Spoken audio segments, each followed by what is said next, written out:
Bienvenidos a Conversaciones Académicas. Bienvenido, profesor Antonio Diegues. Muchas gracias por aceptar estar en mi programa. ¿Cómo ha estado? Muchas gracias a ti, James, por invitarme. Es un placer estar aquí contigo. Me gustaría que usted, que hace poco publicó un libro, que nos explicara qué es transhumanismo, algunas implicaciones éticas que pueda tener el tema del transhumanismo y cómo ve el avance de ese tema de transhumanismo. ¿Usted cree que realmente podemos modificar un cuerpo humano, por ejemplo, que vivamos inmortalmente? Bueno, muchas cuestiones éticas que aquí pueden resultar de esta pregunta, doctor. Esa sería pues como el comentario y la pregunta. Muy bien, pues eh, empiezo hablando un poco de qué se entiende por transhumanismo. Hay muchas maneras de caracterizarlo, se han dado muchas definiciones, pero la más común es afirmar que se trata de la pretensión de aplicar directamente al ser humano las nuevas tecnologías para mejorar tanto la mente como el cuerpo del ser humano. Eh, Esto se puede hacer de diversas maneras, se podría hacer de diversas maneras porque la mayor parte de lo que se propone es puramente especulativo. Podría hacerse sobre todo o bien mediante biotecnología o bien mediante la aplicación de tecnologías informáticas, incluso de inteligencia artificial, ¿no? Eh, Explico un poco esto. Digamos que la idea básica de los transhumanistas es que el ser humano está en un soporte inadecuado, como ellos suelen decir, ¿no? Es decir, el cuerpo humano, nuestro cuerpo biológico, está sometido a enfermedades, a deterioro físico y finalmente a la muerte. Y por lo tanto, ellos consideran que esto es algo remediable mediante la tecnología. Que podríamos, en principio, manteniendo nuestro cuerpo biológico, podríamos detener el envejecimiento, evitar enfermedades, protegernos frente a enfermedades y incluso más adelante, pues revertir el envejecimiento, rejuvenecernos, de manera que podríamos tener una vida de extensión indefinida. Es muy radical hablar de inmortalidad porque nadie estaría exento de un accidente o de una enfermedad infecciosa fulminante, pero en principio podríamos hablar de una vida de duración indefinida. Los más radicales creen que esto no es suficiente, creen que a largo plazo lo que hay que intentar es sustituir a este cuerpo biológico por un cuerpo que no se deteriore y un cuerpo que pueda ser sustituido cada vez que se necesite. Es decir,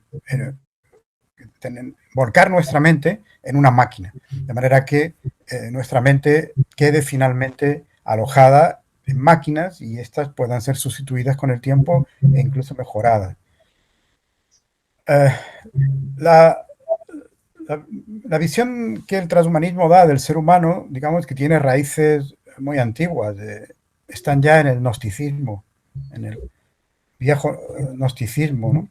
Que luego influyó en el cristianismo y que dio lugar a esa visión dualista, cuerpo-alma, que al menos en la tradición agustiniana, pues influyó mucho en la visión que tenemos actualmente de, al menos las personas creyentes, la religión cristiana, pues de la visión que se tiene del cuerpo y del alma y de esa dualidad, ¿no? Curiosamente, aunque los transhumanistas en su mayoría se consideran ateos o incluso materialistas, pues siguen sosteniendo una visión dualista, porque esta idea de que puedo coger mi mente, aislarla de mi cuerpo y volcarla en un ordenador, pues es problemática, es bastante problemática, porque es presuponer, primero, que yo soy mi mente, únicamente mi mente, y que mi cuerpo es prescindible, es desechable, y que no tiene nada que ver conmigo en el fondo. Y en segundo lugar, que una mente así, alojada en una máquina, podrá seguir manteniendo mi identidad personal. Pero claro, ¿qué ocurre si se hacen dos copias de esa mente? Porque en principio, si puedo volcarla una vez, puedo volcarla dos veces en una máquina, o tres, o las que sea. ¿Cuál de esas copias soy yo? Y luego, por otra parte, si solo hago una copia, pero esa mente en la máquina se beneficia de todo lo que puede potenciar a esa mente la propia existencia dentro de la máquina, como sería el acceso a múltiples recursos, tanto de memoria como de información, esa mente mucho más capaz que la mía de obtener conocimientos, ¿seguiría siendo yo o sería otra cosa? Yo por eso soy muy escéptico con esta última posibilidad, la posibilidad radical de conseguir la inmortalidad o la vida indefinida volcando la mente en una máquina, en un ordenador. Sin embargo, en los medios de comunicación y en la literatura popular, pues es una de las posibilidades que más se contempla y que más difusión tiene. En cambio, soy bastante estoy más receptivo a la posibilidad de aplicar la biotecnología al mejoramiento humano. De hecho, en lo que se refiere al aspecto farmacológico ya se está haciendo. Ya hay medicamentos que pueden mejorar nuestra atención o nuestra capacidad de concentración, de razonamiento, eh, o también nuestras capacidades físicas. Esto se puede potenciar todavía más en el futuro. Podremos incluso ver la aparición de medicamentos que, si no nos rejuvenezcan claramente, pero sí al menos puedan ralentizar el envejecimiento. ¿Eh? Sobre esto se está trabajando. Hay ya ensayos clínicos. En animales se ha hecho y esto es factible. Esto es factible. Yo estoy convencido de que en los próximos años veremos en el mercado este tipo de medicamentos. Hay empresas muy potentes trabajando ya en ello. Por ejemplo, Calico, una empresa montada por Google, con una inversión multimillonaria y con el apoyo del MIT y de la Universidad de Harvard, está trabajando en la posibilidad de alargamiento de la vida. Aquí en España, por ejemplo, también hay investigadores muy serios trabajando en este asunto. Por ejemplo, María Blasco. María Blasco es la directora del CENIO, del Centro Nacional de Investigaciones Oncológicas, y no solo trabaja en investigación sobre el cáncer, sino que también trabaja en el alargamiento de los telómeros, que es la parte final de los cromosomas. Pues ha conseguido ratones con telómeros más largos que viven más.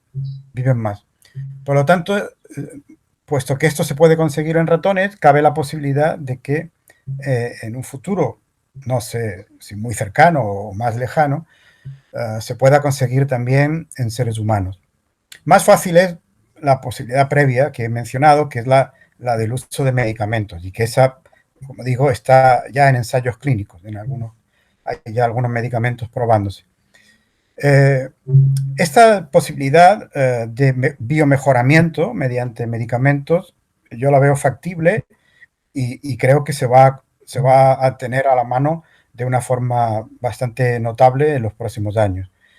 Luego está otra posibilidad más radical, de la que hablan los transhumanistas, que es la posibilidad de utilizar la ingeniería genética, en particular la técnica que ahora tenemos más espectacular para editar genes, que es CRISPR-Cas9, utilizarla para modificar el genoma humano y conseguir de esa manera embriones que tengan sus genes modificados, de forma que puedan, por ejemplo, eh, eh, eliminarse alelos que producen enfermedades genéticas. En el caso de las enfermedades monogenéticas, es decir, las producidas por un solo alelo mutante, esto sería relativamente fácil, digo relativamente, porque siempre es delicado manipular genéticamente un embrión humano, claro está, pero podríamos pensar, por ejemplo, que modificando en un embrión de pocas células el alelo mutante que produce la fenilcetonuria, pues ese embrión no padecería luego cuando naciera esa enfermedad, y así con otras diversas enfermedades genéticas, ¿no?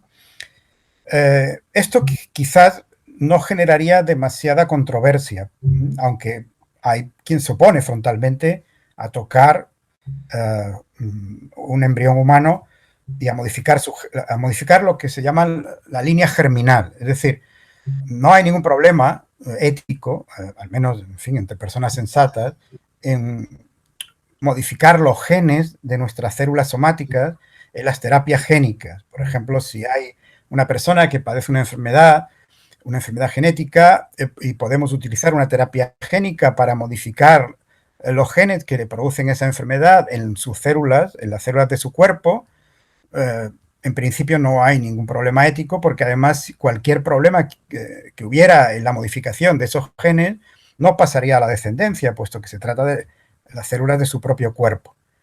Pero en cambio hay quien se opone radicalmente a modificar las células humanas, los genes de las células humanas en la línea germinal, es decir, óvulos, espermatozoides y embriones de pocos días. Porque estas modificaciones pasarían a la descendencia, y entonces modificarían el pool genético de nuestra especie, y eso es muy delicado y puede tener problemas que ahora no somos capaces de prever, puede hacer que finalmente haya menos diversidad genética, etcétera, etcétera. Hay muchas objeciones al respecto, ¿no? Bueno, en el caso de la modificación de genes de la línea germinal en seres humanos, si se trata de curar enfermedades graves como esto que acaba de mencionar, fenilcetonuria o cualquier otra enfermedad monogenética, yo creo que estas objeciones podrían vencerse con relativa facilidad, porque los beneficios podrían ser muy evidentes, aunque hay otras maneras ahora mismo más fáciles de resolver esto, que es el diagnóstico preimplantatorio, por ejemplo, ¿no? El analizar diferentes embriones desde el punto de vista genético e implantar en la madre solo aquel embrión que no tenga ningún defecto genético de acuerdo con este análisis, ¿no? Pero imaginemos que esto no fuera posible, por la razón que fuera, y sin embargo, si estuviera ya disponible una tecnología para editar genéticamente un embrión humano y evitar que padezca una enfermedad grave. Bueno, yo creo que esto terminaría aceptándose. El problema ahí es que, al menos según señalan algunos, esto sería una pendiente deslizante que abriría la puerta a otros usos de esa tecnología. Porque una vez que podemos modificar genéticamente a un embrión humano y comprobamos que no hay demasiados problemas o que no hay ningún problema, de efectos secundarios, etcétera, ¿por qué no utilizar esta tecnología para mejorar a estos embriones? Para que tengan cualidades superiores a las de un ser humano normal, para que sean más inteligentes, para que sean más longevos, para que sean inmunes a ciertas enfermedades infecciosas, para que tengan un cuerpo mucho más, no sé cómo decirlo, más hermoso, con menos acumulación de grasa, por ejemplo, etcétera.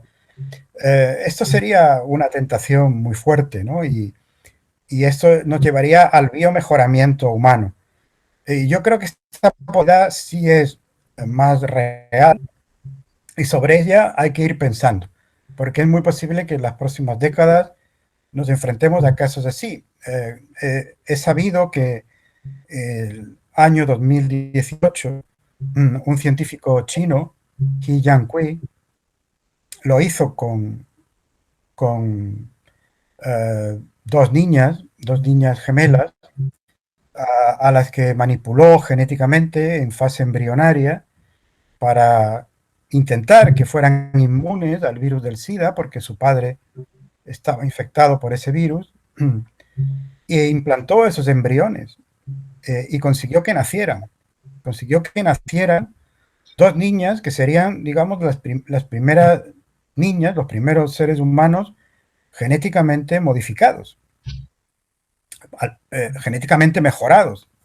Y es que podemos considerar que eso es una mejora, claro, porque el problema está en que como esa técnica no está todavía lo suficientemente depurada como para aplicarse con seguridad en seres humanos, pues es muy posible que estas niñas tengan problemas de salud a lo largo de su vida y han de estar en vigilancia. Y para empezar, las dos son mosaicos genéticos, es decir, no se consiguió que tuvieran la misma dotación genética en todas sus células y eso puede tener problemas a la larga, ¿no?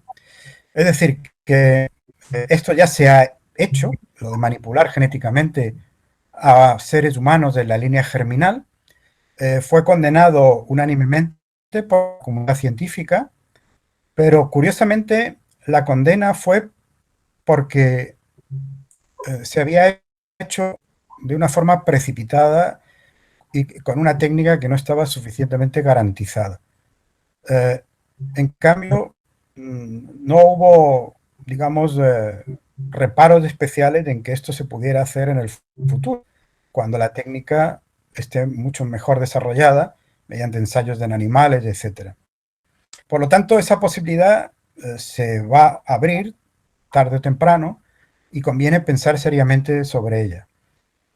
Y luego habría una posibilidad, una tercera posibilidad que también es muy socorrida en la literatura sobre el transhumanismo, que es la integración gradual con la máquina. No el volcado directamente de la máquina, sino la integración gradual con la máquina o la creación del cyborg o del cyborg, como decimos aquí en España, ¿no?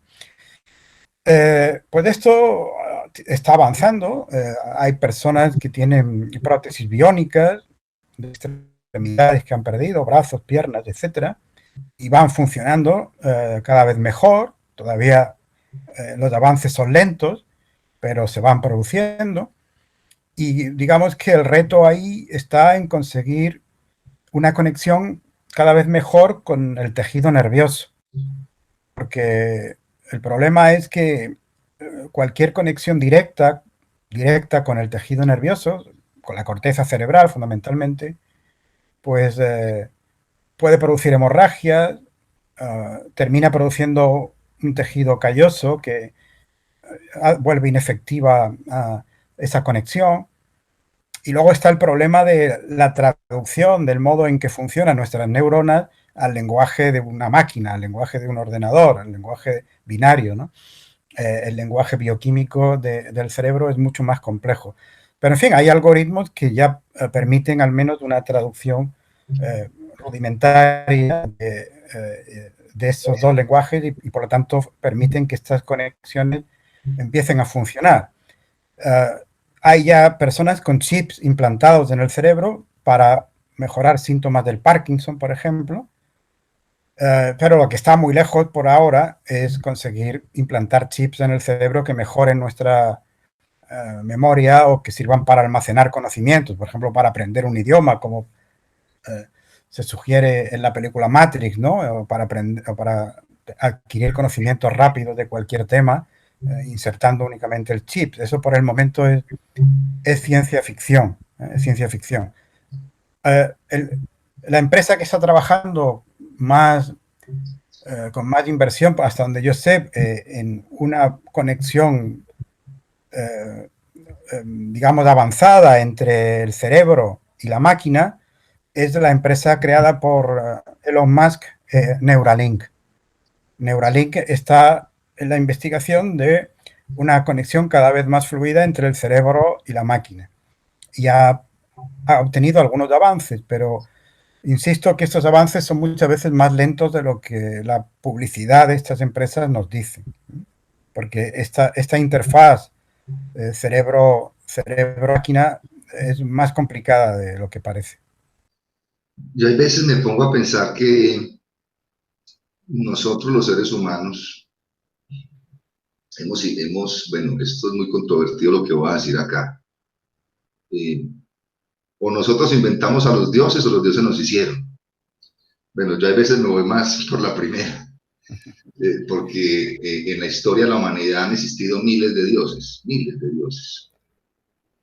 Ahora bien, esto parecería ser que como que queremos tener unos atributos de los dioses, uno, por ejemplo, eh, la omnipotencia, poder, no vamos a ser omnipotentes porque no podemos hacer muchas cosas.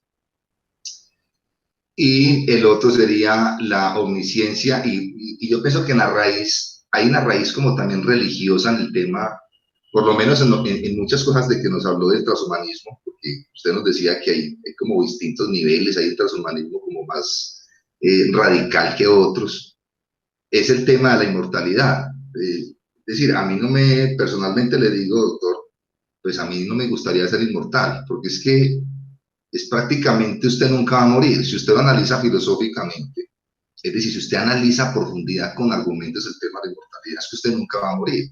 No es que usted vaya a vivir 2000 años ni 100.000 años, no, es que 100.000 años a la eternidad es infinito. O sea, nunca moriríamos, nunca moriríamos. Y hasta donde sabemos, tampoco sabemos si el universo es infinito, por lo menos creemos que tiene 13.500 millones de años. Entonces, lo que yo rescato de todo lo que en este momento nos explicó es, digamos, ya hemos empezado a hacer avances en el cuerpo humano, transformaciones del cuerpo humano que uno podría remontarlos hasta la antigüedad. Por ejemplo, algunas tribus en el África se ponen acá algo en el cuello para que el cuello se les estire, pero digamos que esos niveles no van a alterar el nivel genético. Cuando ya alteramos el nivel genético es otro nivel. Sí, claro, una cuestión es que a uno le implanten un ojo biónico o que le implanten una mano, a que ya modifiquen, digamos, la parte estructural del genoma humano. Y a mí también me preocupa, doctor Antonio, es el tema del resto de los animales. Es decir, yo sé, he leído esos temas y creo que mucha gente también lo sabe, pues de algunos animales, por ejemplo, como una rata, eso lo han hecho en varios laboratorios hace algunos años, donde le hicieron crecer a una rata una oreja, prácticamente en el dorso, o en otro caso que a un conejo prácticamente, digamos, genéticamente como que le incrustaron eh, la molécula o el ADN. Yo no soy científico pues para explicar estos temas, pero la liebre quedó de color fluorescente. Entonces, ¿hasta dónde estamos llegando con estos temas? Y uno ve muchas películas de Hollywood sobre cyborgs, sobre mutantes, sobre inteligencia artificial, donde se están mostrando pues todos estos desarrollos científicos. Me gustaría saber qué comentarios tiene frente a esto que acaba de decir, doctor. Bueno, ha sacado varios asuntos. Vamos a ir por cada uno de ellos, a ver si no se me olvida ninguno. Con respecto a la cuestión de la religión, el transhumanismo está funcionando, de hecho, para algunas personas como una religión sustitutiva. Y por lo que yo sé, hay incluso ya una iglesia transhumanista que se reúne en algunos lugares en Estados Unidos y celebra una especie de culto que consiste en una conferencia dada por un científico, pues todos los domingos, ¿no? Claro, porque el transhumanismo promete la inmortalidad, igual que las religiones tradicionales. Lo que pasa es que es una inmortalidad aquí, antes de la muerte. Por lo tanto, literalmente una inmortalidad, porque la que prometen las religiones es una vida eterna después de la muerte. Y por lo tanto no es exactamente inmortalidad, sino una vida post-mortem, ¿no? Podemos decir. Eh, el transhumanismo sirve de consuelo a estas personas, tienen una gran esperanza en la tecnología y les ayuda a llevar eh, la preocupación que todos tenemos por la posibilidad de morir y que todo se acabe, ¿no?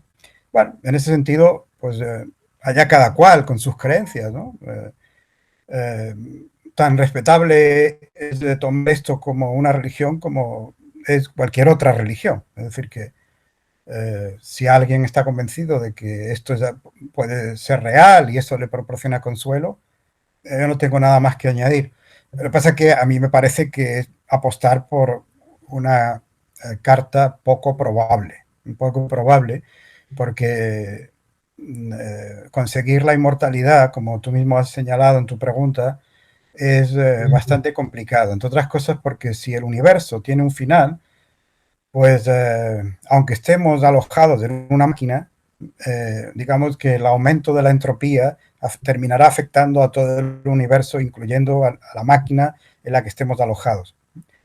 Otra cosa es que seamos capaces de crear algún día una superinteligencia tal que pueda revertir el aumento de la entropía e impedir que el universo acabe, pero eso ya sí que es una especulación no ya de ciencia ficción, sino de religión ficción, podríamos decir, Sí. ¿no?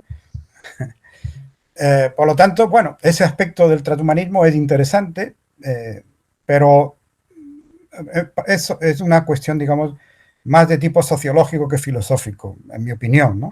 A mí me interesan más los aspectos de tipo político y de tipo social, ¿no? Del transhumanismo. Y esto es más de una cuestión metafísica o religiosa, ¿no?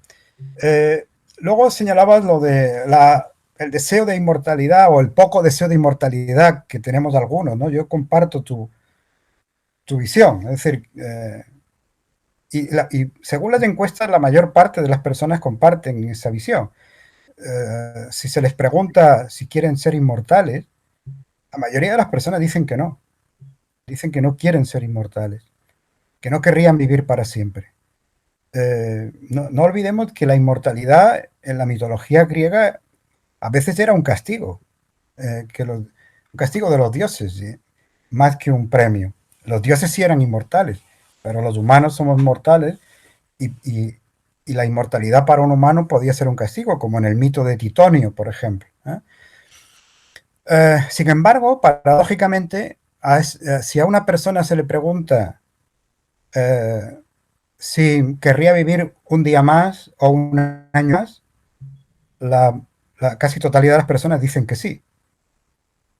Y esto parece contradictorio, ¿no? Porque no que la mayoría no querríamos ser inmortales, no querríamos vivir indefinidamente, pero prácticamente todos, cada día de nuestra vida decimos, mañana quiero seguir viviendo, ¿no? Y las dos cosas no son compatibles, ¿no? Al menos si a uno le preguntaran todos los días, una y otra vez, ¿quieres morir mañana? Y dijera que no, y eso se le pudiera conceder, pues viviría indefinidamente. Pero previamente había dicho que no, que no lo deseaba. Bueno, psicológicamente parece que estamos constituidos de esa manera. Psicológicamente nos aterra la muerte, o al menos nos da miedo la muerte, y no la deseamos, excepto en casos de problemas psicológicos graves o en circunstancias vitales muy extremas. Pero por otro lado, tampoco psicológicamente parece que la idea de la inmortalidad nos seduzca demasiado. Eh, los transhumanistas serían una excepción a esta regla, porque ellos sí que la anhelan y la desean, y lo dicen claramente, que no quieren morirse y que no piensan morirse, incluso dicen, ¿no? Eh, y entre los que piensan así, pues están nada menos que los grandes magnates de las empresas biotecnológicas en Silicon Valley. Algunos de ellos han expresado claramente su, su deseo de invertir en investigaciones sobre envejecimiento y extensión de la vida porque no quieren morirse nunca. Con respecto al tema de los animales, a mí me parece un tema muy interesante, porque a este aspecto no se le ha prestado todavía demasiada atención.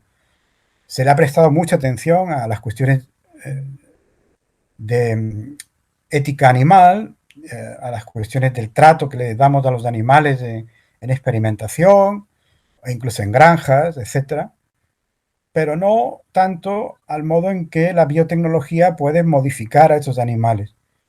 Dicho sea entre paréntesis,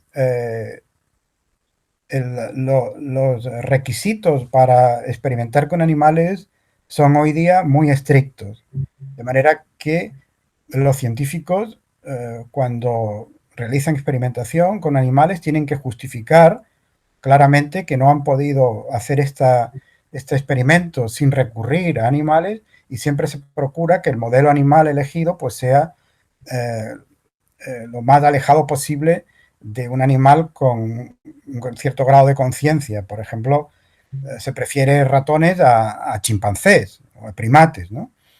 Y los controles éticos son muy estrictos, ¿eh? Hay comisiones éticas encargadas de velar para que los animales no sufran y para que eh, se utilice el menor número posible, etcétera, etcétera. En cambio, eh, lo que se está haciendo con los animales en, con, en granjas y en, en industrias, eh, pues esto está más descontrolado, ¿no? Eh, y ya tenemos de animales genéticamente modificados para producir sustancias que son de interés para el ser humano, desde medicamentos, pues hasta mayor cantidad de leche, por ejemplo, en una vaca, o cabras en cuya leche se produce seda, la proteína de la seda, etcétera, etcétera, ¿no? Se llegó a fabricar, se puede decir, a crear un cerdo, el ecocerdo, podríamos traducirlo, en Viropig, que producía menos fósforo en los purines, de manera que podía ser utilizado en granjas y contaminando mucho menos las aguas del entorno. Eh, eh, lo que pasa es que este proyecto, en fin, no se llegó a cumplir en su realización comercial. El único animal transgénico, hasta donde yo sé, que está admitido para el consumo humano es un salmón, creo que se llama Quadvantage. Es un salmón gigante, tiene una proteína que le hace crecer a mayor tamaño del normal y en Estados Unidos se ha permitido su comercialización.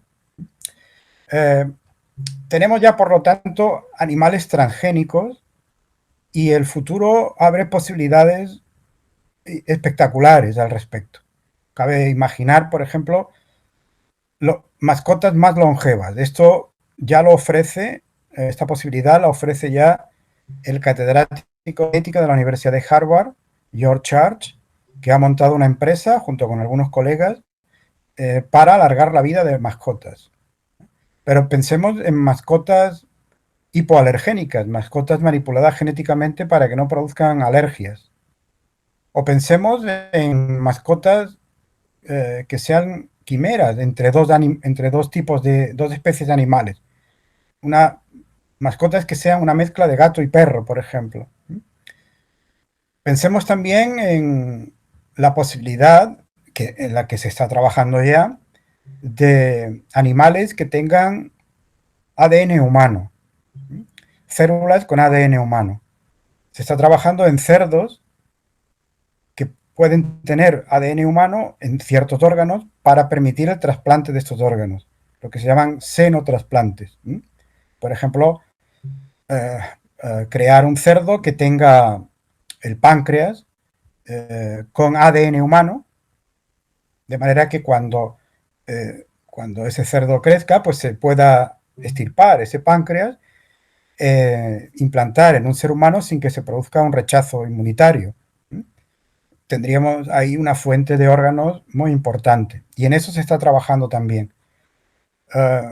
Y hay otras muchas posibilidades. En mi próximo libro, que se titula Cuerpos inadecuados y que aparecerá en mayo, pues dedico un capítulo a todas estas posibilidades. Cuando se habla de la biotecnología y de los miedos que despierta la biotecnología, se suele utilizar siempre la expresión de el síndrome de Frankenstein, ¿no? Se suele comparar esto con la novela de Mary Shelley, en la que el ser humano, pues el científico, el doctor Frankenstein, crea un ser del que luego se desentiende y este ser se revela y termina destruyéndole a él y a su familia. En mi opinión, hay un problema quizás más grave que todavía no hemos pensado suficientemente y que en el libro lo llamo el síndrome Galatea. Es decir, el verdadero problema, creo yo, es que terminemos como en el mito de Galatea y Pigmalión. Recordarás de este mito, ¿no? Es decir, Pigmalión, un escultor que crea una escultura tan bella que se enamora de ella y le pide a Afrodita que le dé vida y Afrodita se lo concede. Le da vida a la estatua. Y entonces, pues, digamos, forman una pareja, ¿no? Pigmalión y Galatea. Este es el problema que yo creo que podríamos tener con este tipo de animales transgénicos o de animales biotecnológicamente manipulados, ¿no? Que nos gusten demasiado, que los convirtamos en nuestros juguetes y en nuestro capricho y que no tengamos en cuenta los verdaderos intereses de estos animales, y que por lo tanto no lleven una vida que sea una vida de acuerdo con lo que en esa especie debería esperarse, ¿no? Podríamos crear mucho sufrimiento de esta manera a estos animales y eso habría que tenerlo en cuenta. Le cuento que todo el tiempo me tuvo aquí concentrado escuchándolo. Aquí nos podríamos quedar todo un día hablando del tema. Usted me hace acordar un poco de, como complementando un poco lo que está diciendo, se ha pensado, por ejemplo, revivir animales extintos, por ejemplo, un mamut. Uno ve películas que son muy famosas como Jurassic Park, donde muestran que encontraron un ADN de un dinosaurio en una gota, en un árbol. Entonces, ahí hay muchas posibilidades, muchísimas posibilidades con el tema del transhumanismo. Yo le agradezco mucho que nos haya explicado este tema. Yo pensaría que, por lo menos a mí me dejó inquieto, es esperar que llegue su libro para aprender más sobre el tema. Es que solamente el título dice mucho, o sea, cuerpos inadecuados. Entonces, yo quisiera que pasáramos a otro tema. Gracias por ese tema del transhumanismo, doctor. Muy bien. Ha sido un placer hablar contigo y la verdad es que ha sido de las conversaciones más densas y más yo creo, más interesantes que he tenido en mucho tiempo, así que te lo agradezco mucho. No, para mí es un honor que usted me diga eso a mí, doctor Antonio. Cuídese mucho, un abrazo. Igualmente, James, hasta la próxima. Hasta la próxima, doctor.